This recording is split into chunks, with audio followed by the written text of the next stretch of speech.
Amazing Spider-Man Renew Your Vows, issue number 8. Mary Jane gets a go at the Venom symbiote suit. Stay tuned, fans.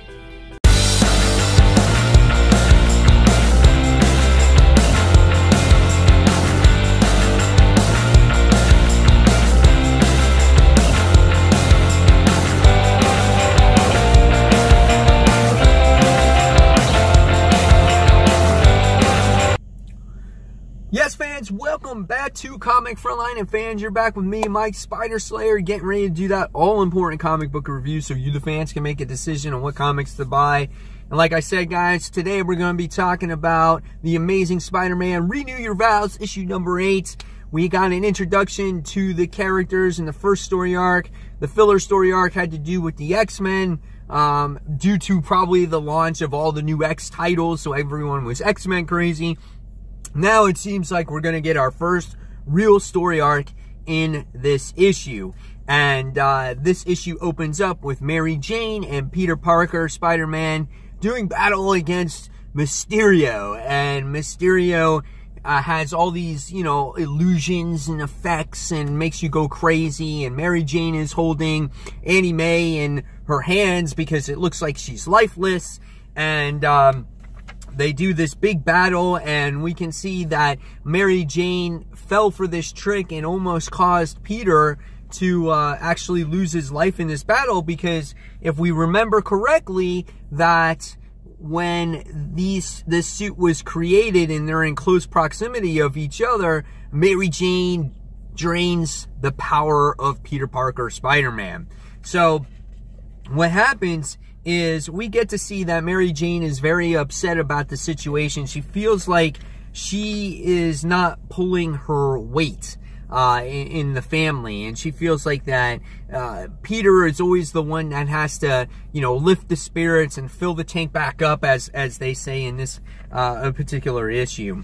So what happens in this book is we wind up finding out that Liz Allen makes this appearance on TV about organic energy and things like that, and how our energy is officially going to run out and stuff like that. So what happens is, for some reason, this inspires Mary Jane, and she goes and she takes a visit to Liz Allen.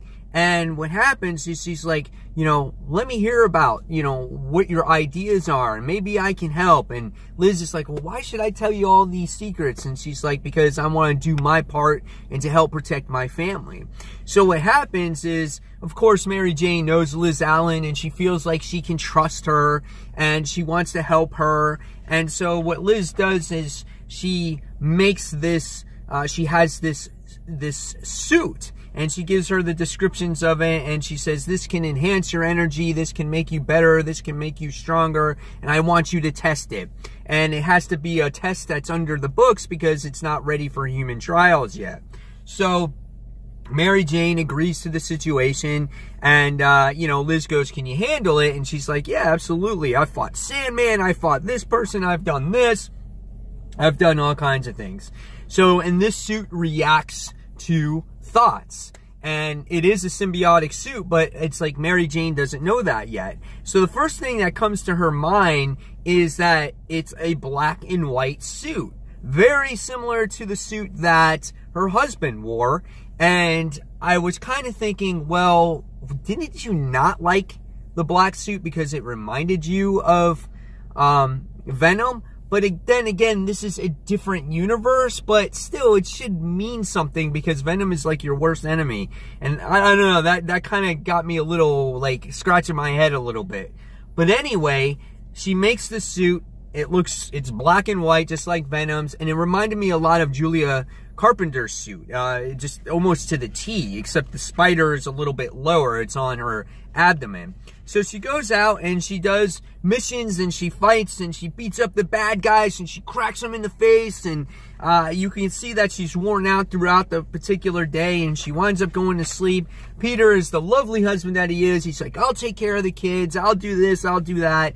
And we see that Mary Jane winds up going to sleep, and she has this crazy dream, and she winds up seeing the Venom symbiote in her dream.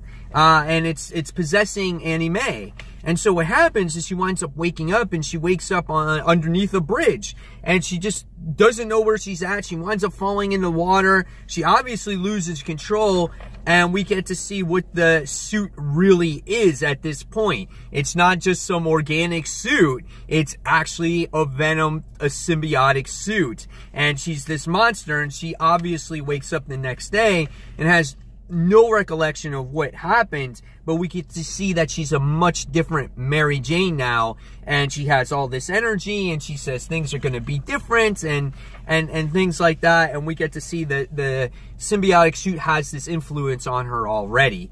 And that was pretty much the end of this issue. So what did I think about this particular book? I thought it was really good. I thought it was a really well written book dedicated to Mary Jane in this story. We get to see that she's desperate. She wants to feel part of Peter Parker's life more in the superhero way. She feels like she's not pulling her weight, and she feels like she needs something to boost her up, and she winds up finding this suit, and she winds up getting it. I love this story, and it's really great, and I thought it was wonderful. Again, my thought process was she couldn't come up with a different type of suit. It had to be like just like a black and white suit, you know, knowing that Venom was like your worst enemy. I don't know. That's the one thing that kind of bothered me about it. So I don't know the thought process there. And I like how she went to Liz Allen because she feels like she can trust Liz Allen. And then in this book, we get to see a little bit of, you know, Norman Osborn Jr. there, and we get to see him, you know, plotting and scheming, and you always get to see a little bit of him, but you don't get to see a lot, and I'm interested to see what the grand scheme of things here is going to happen in this book. And also, how is Peter going to deal now with Mary Jane, and how is he going to find out that she's possessed by this symbiotic suit? And so I thought it was really good. It's a good introduction to this new story arc, and I'm going to give this one probably around 4.25 out of 5 stars. This was a really good book. I thought Jerry Conway's artwork is really good. I'm sorry, Jerry Conway is writing the book really good, and Ryan Stegman's artwork is really good. So, yeah, probably 4.25 out of 5 stars, almost 4.5. It's on the verge here of being one of my favorite books for the week. So, guys, in the comments below, please tell me what you thought of the Amazing Spider-Man Renew Your Vows, issue number 8. Did you like it? Did you dig it? Did you hate it? And fans, don't forget to check out ComicFrontline.com, and don't forget to check out our live show each and every Tuesday night. Starts between 9:30 and 10 p.m. Eastern Standard Time, where we talk about our favorite comic books of the week and all the comics week's worth of news. And again, guys, don't forget to subscribe. We can't do it without you. So again, guys, thanks for watching, and see you in the next review. Bye.